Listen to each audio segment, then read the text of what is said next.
계속 가시죠.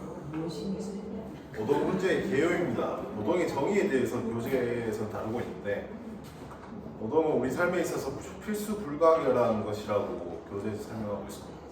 자본주의 사회인 우리나라에서 살아가기 위해서는 이렇게 소득을 얻어야 되고 그것이 결국 노동의 산물이라는 것으로 이어지게 되어 있습니다.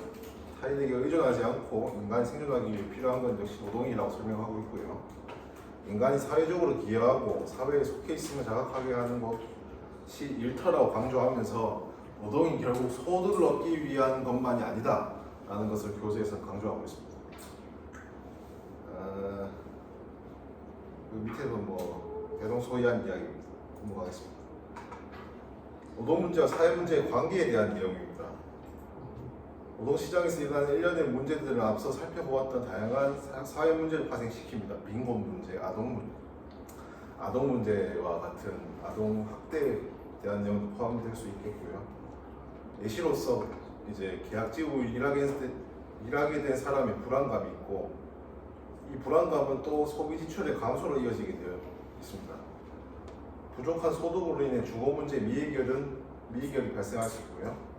젊은 층의 결혼과 출산에 대한 영향으로 이어질 수 있습니다. 이것은 저출산의 문제로 노동 문제, 소득을 얻지 못하게 되는 노동으로서 소득을 얻지 못하게 되는 노동 문제는 사회 문제와도 깊은 관계가 있다. 이걸 설명하기 위해서 교재는 많은 분량을 할애하고 있습니다. 아래 내용도 대동소이한 내용입니다. 넘어가겠습니다. 고용 없는 저성장입니다.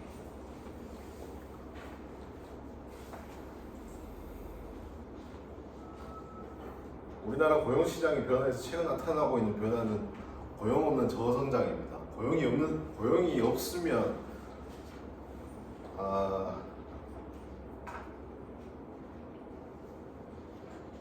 지난 1960년대 이래 한국의 전형적인 성장 패턴은 수출 산업을 위주로 한 대기업 중심의 성장이었는데 이게 1990년대 이후 이러한 공식은 깨졌다고 합니다. 자본의 세계화, 즉 신자유주의에 따른 기업 간 경쟁 격화에 따라 기업들은 핵심 인력을 직접 고용하되 나머지 주변 인력을 하청업체나 비정규직 등으로 간접 고용하는 형식을 취하면서 인건비를 절감하고 고용 유연성을 확보했습니다. 그러니까 쉽게 자르고 쉽게 고용할 수 있다는 이야기입니다. 노동의 유연화라는 얘기가. 아래 내용도 대동소이합니다. 넘어가겠습니다. 고용 없는 저성장의 인구 그래프입니다. 경제 성장률과 고용 증가율, 고용 탄력성에 대해서 연도별로 이렇게 표를 작성했었는데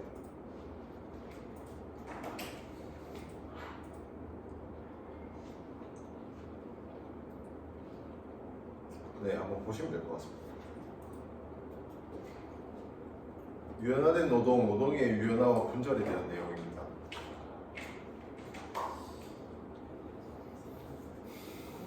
노동시장이 유연하는 곳 이중구조의 노동시장 형성과 고용 형태의 불안을 야기합니다. 일일 고용이나 계절 고용, 일시 계약 고용 등 한시적 형태의 질 낮은 일자리를 양산되는 게 이 이중구조 노동시장의 문제점이라고 할 수 있습니다. 정규직 일자리는 노동자에게 유리한 구조인 반면에 비정규직 일자리는 고용의 단기성으로 인한 고용 불안, 더불어 사회보험 가입, 퇴직금 등에서 정규직 일자리에 비해서 낮은 수준을 유지하고 있습니다. 비정규직 일자리의 등장이라는 것이 IMF 이후에 이제 이중 노동 시장이 분절되면서 이제 비정규직이 탄생했는데요. 비정규직이라는 노동 시장에서 비정규직이 나타났다는 것은 이제 노동자에게 불리한 노동 시장의 구조가 탄생했다는 것을 의미합니다. 유연화된 노동의 유연화와 분절에 대한 내용입니다. 계속 이어가겠습니다. 시간당 임금 총액, 그러니까 임금 근로자 전체의 시간당 임금 총액은 22,651원이었습니다. 전년 대비 그러니까 2021년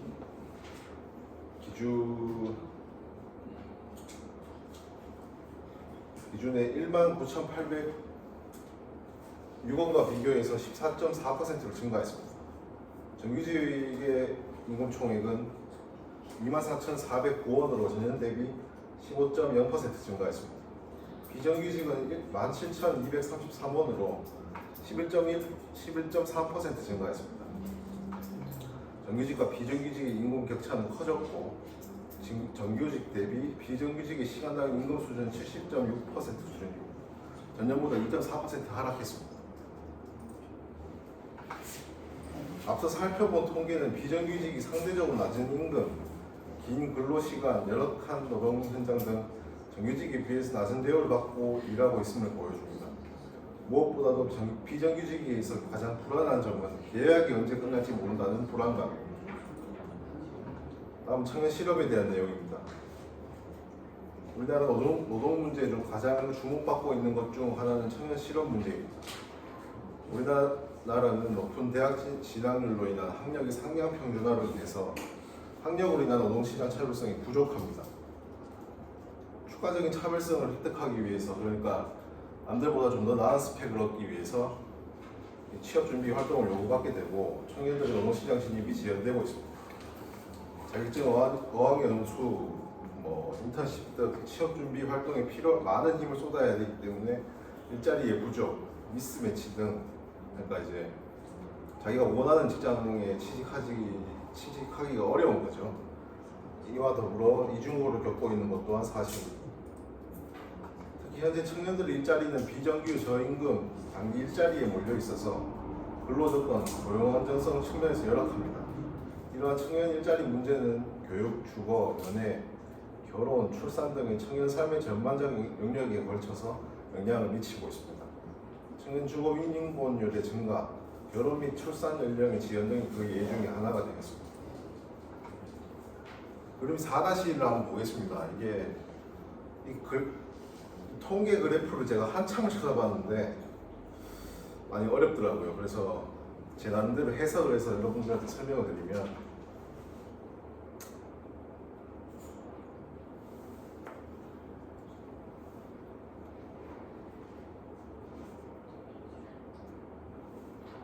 청년 고용률이 13세기 선입니다. 증가함은 2020년 이후로 지속적인 감소 추세를 보이다가 2021년 1월을 기점으로 다시 증가세를 보이고 있습니다. 다만 2022년 1월 정점을 찍은 후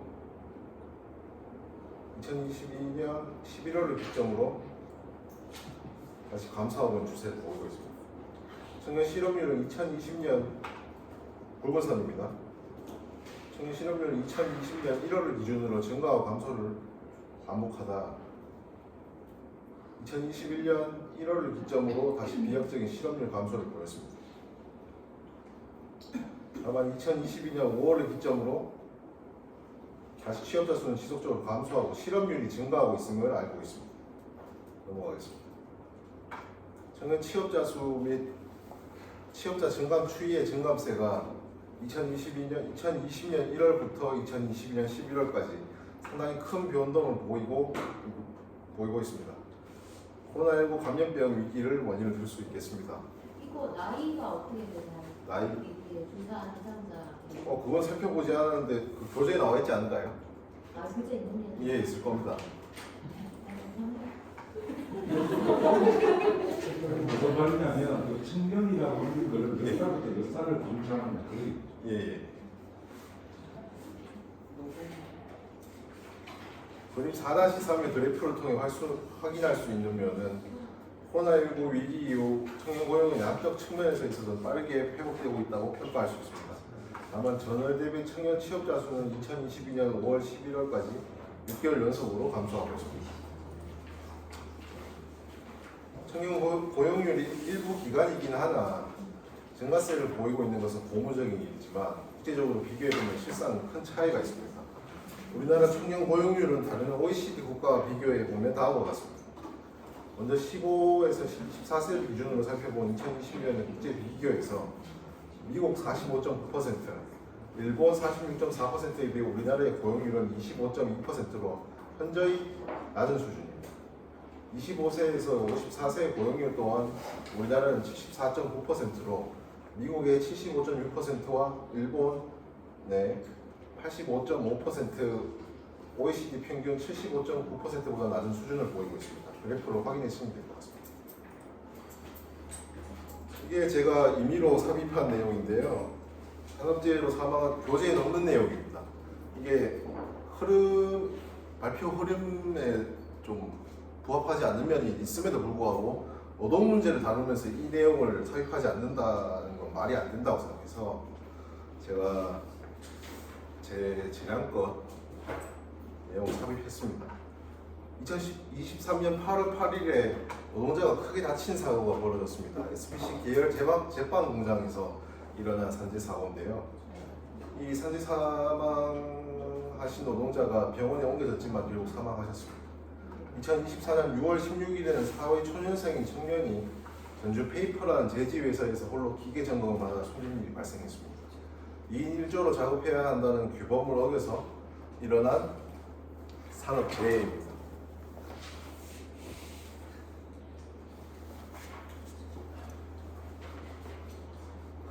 아래 사진을 보시면 SPC 그룹이 있고 이제 국회 소통관에서 이제 고인의 이모 되시는 분께서 발언을 하고 계십니다. 넘어가겠습니다. 전주 페이퍼와 SPC 계열 공장에서처럼 노동자들이 일터에서 산업재해로 사망하는 일은 꾸준합니다. 이건 제가 직접 교재에는 없는 통계를 가져와 왔는데요. 고용노동부의 산업재해 현황 통계에 따르면 2010년 한 해 동안만 산업재해로 사망한 노동자의 수가 1931명이나 됩니다. 한 해 동안만 사망한 노동자의 수가 1931명이라는 겁니다. 2010년에서 2020년까지 산업재해로 사망한 노동자의 숫자는 1년 단위로 잡았을 때 1000명대 후반을 웃돌다가 2023년에 들어서 2016명이나 사망했다는 집계를 볼 수 있습니다. 고용노동부의 통계에 따르면 이게 오타입니다. 20년 전이 아니라 10년 정도를 잡고 10년 전이나 오늘날이나 산업안전보건의 부실이 큰 변화가 없음을 알 수 있습니다. 아래 표를 참고하십시오. 우리나라는 IMF 경제위기 이후 분절된 노동시장에서 주로 비정규직 노동자의 생명과 존엄을 희생시키는 방식으로 이윤 창출에 나섰습니다. 노동자 개개인의 생명권과 존엄성이 이윤을 위해서 희생되어야 한다고 믿는 사회에서는 이제 사회복지의 목적인 사회공동선이 유지되기 어렵습니다. 사회공동선과 사회구성원의 목숨이 위협받는 이 시점에서 사회복지계의 역할이 더 강조되어야 할 필요가 있다고 생각합니다. 넘어가겠습니다. 이제 마지막으로 노동문제 대응 방안입니다. 이건 교재에 나와 있는 내용입니다. 노동문제 대응 방안 첫째, 노동시장 이중 구조 완화 대책 일환으로 대기업과 중소기업 간 근로 조건이 격차 해소가 요구됩니다.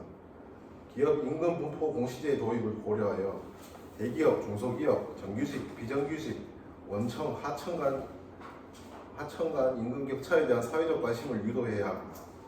이를 바탕으로 임금 격차 해소를 위한 산업별, 지역별 차원에서의 대화가 이루어지기를 마련해야 합니다. 성과 공유제 확산 등 대중소기업 상생협력기금의 사용 범위를 근로조건 개선 등을 포함하여 확대해야 합니다. 상생협력에 대한 세제 지원을 강화해 나갈 필요가 있습니다. 노동문제 대응 방안 둘째입니다. 사회안전망의 확충과 동일노동, 동일임금이 필요합니다. 동일노동, 동일임금, 지금 의사하고 청소 노동자로 일하시는 분이 임금이 다르지요. 그러니까 이제 이분들의 임금을 조금 상향 평준화해가면서 좀 동일노동, 동일임금으로 맞춰야 된다는 이야기가 될 수 있겠습니다. 일자리 유연성의 확보가 무조건적으로 나쁜 것은 아닙니다. 향후 변화해갈 미래의 산업구조는 지금보다 더 크게 빠르게 변화할 가능성이 짙습니다. 고용시장을 유연하기에 앞서 직업을 바꾸는 과정에서 생계를 마련할 수 있는 실업보험 등의 시스템이 지금보다도 더 확충될 필요가 있습니다. 한 번의 실패가 그 사람의 인생 실패로 이어진다면 어느 누구도 모험을 하지 않을 가능성이 큽니다. 즉 실패하더라도 삶이 완전히 망가지지 않을 정도의 사회 안전망, 사회보험 등의 사회 연대적인 방법들을 더욱 강화할 필요가 있습니다. 이상 교재의 내용이었습니다. 더불어 동일노동, 동일임금에 대한 논의가 시작되어야 합니다. 현재는 정규직과 비정규직 간의 임금 격차가 상당히 큽니다. 비정규직의 임금과 정규직의 임금 간의 격차를 줄일 필요가 있습니다. 또한 청년들은 중소기업을 기피합니다. 중소기업의 임금이 상대적으로 낮고 고용 안정성이 떨어지기 때문에 최초 진입을 대기업이나 공기업 등과 같은 안정성을 더 고려해야 합니다. 이와 같은 현상을 방지하기 위해서라도 대기업과 중소기업 간의 임금 격차를 줄이고 중소기업들이 더욱 성장할 수 있는 사회적 환경을 조성할 필요가 있습니다. 이 노동 문제 대응 방안에서 제가 임의로 다른 교재나 다른 논문이나 이런 것들을 다 참고해가지고 이제 노동조합의 역할에 대해서도 이야기를 하고 싶었는데 제가 아직 그런 실력은 안 되더라고요. 그래서 이렇게 발표를 마무리 짓겠습니다. 네, 감사합니다. 질문 있으십니까? 예. 아까 예.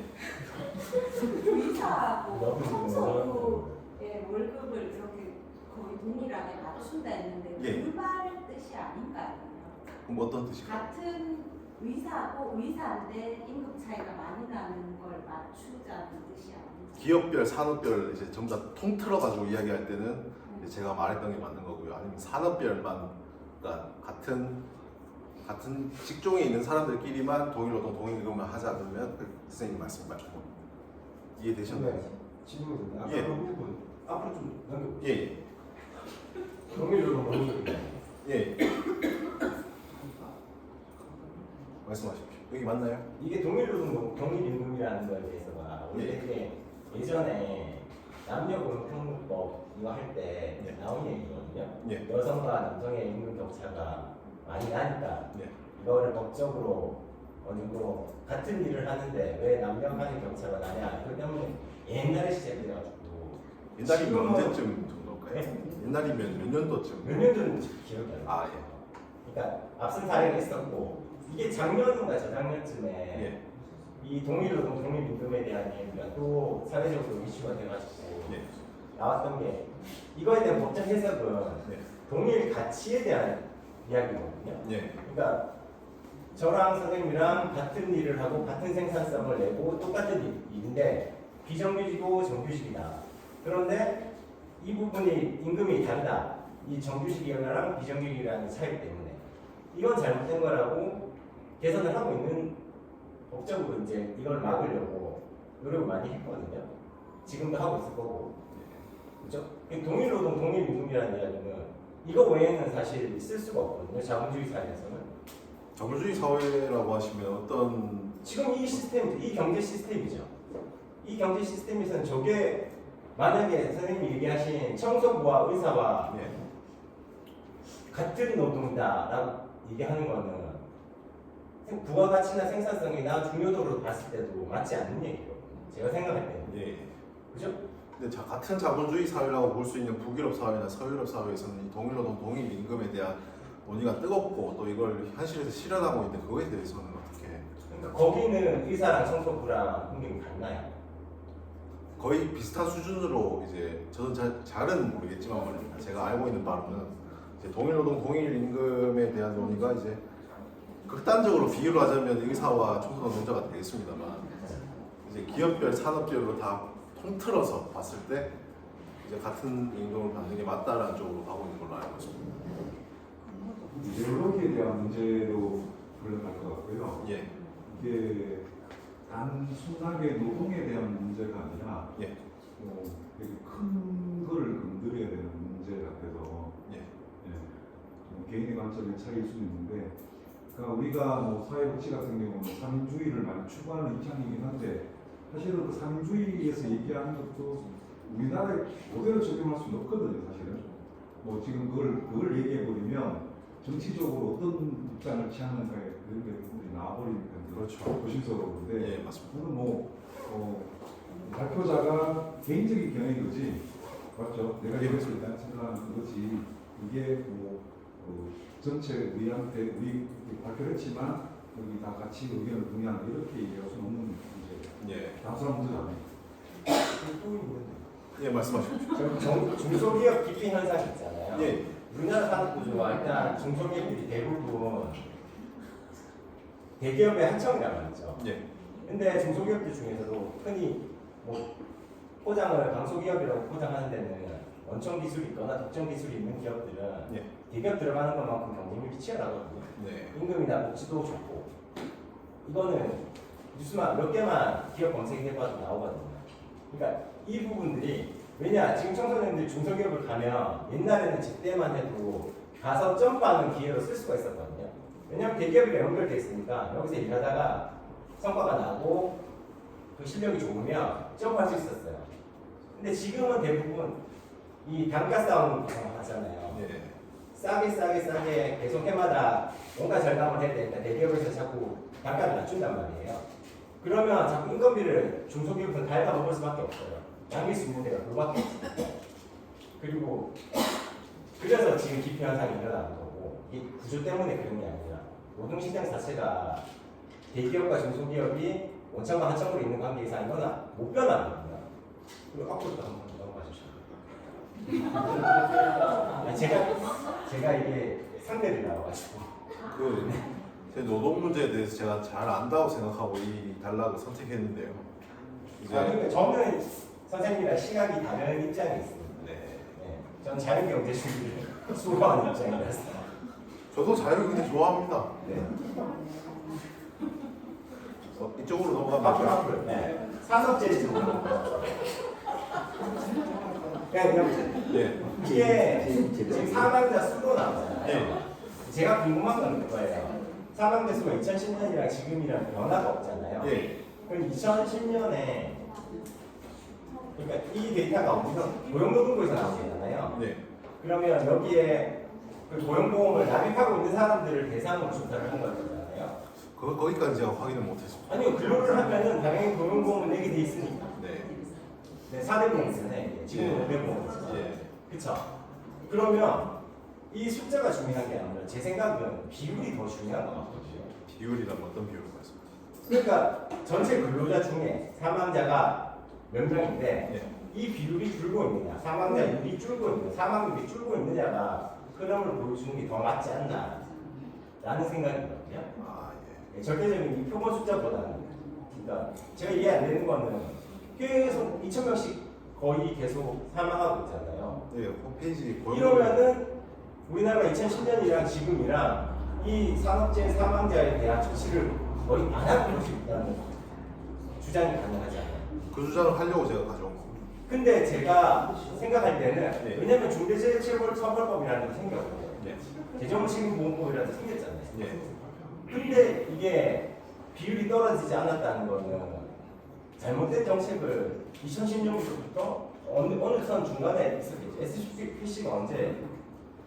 2023년도 18년도요? 18년은 뭐부터 2023년도 23년도요? 예. 아 저게 23년도예요? SPC 상황 때였어? 이게 전부터 끊임없이 나오던 거라서 네네. 최근 것만 추려보자면 2023년도 그러니까요. 이거는 그 비율을 봐야 되는 게 트렌드를 봐야 되는 게 맞지 않나? 비율 보는 건 맞아요. 왜냐하면 이게 숫자가 아니라 예. 우리가 통계를 볼 때는 항상 뭐 방향을 봐야 되냐면 일단 드러나는 인원수 있죠.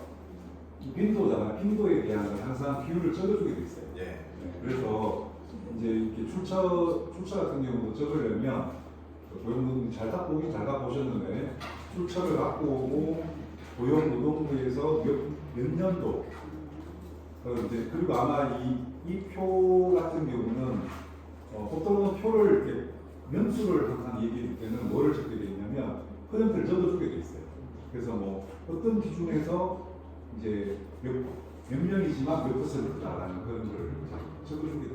예, 아까도 이제 보니까 아까도 이제 우리 여기 그 차일배 쌤이 질문한 것도 보면 그 들어가 보니까 우리 교재에 나와 있는 그 뭐야 노동연구원 이쪽에서 조사하는 자료더라고요. 그런 이제 원 데이터를 사실은 뭐 발표자가 원 데이터를 다 찾아볼 수는 없는 거긴 한데 이제 나중에 이제 이런 새로운 출처를 갖고 올 때는 다른 분들도 그러니까 잘 갖고 왔을 때 찾아보고 한다고 고생했는데 예. 다른 분들도 찾아오고 이제 그때는 이런 질문이 나올 수 있는 거니까 충분히 예, 맞습니다. 그런 걸 이제 고려하시다가 하면 더 좋은 평가를 받으시죠.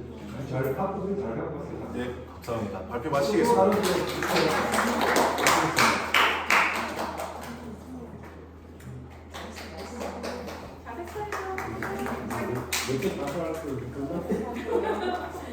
이거 자료 이거 하지 마시고. 아, 예. 그것은 교수님. 다시 나중에 함께 말하시죠. 아,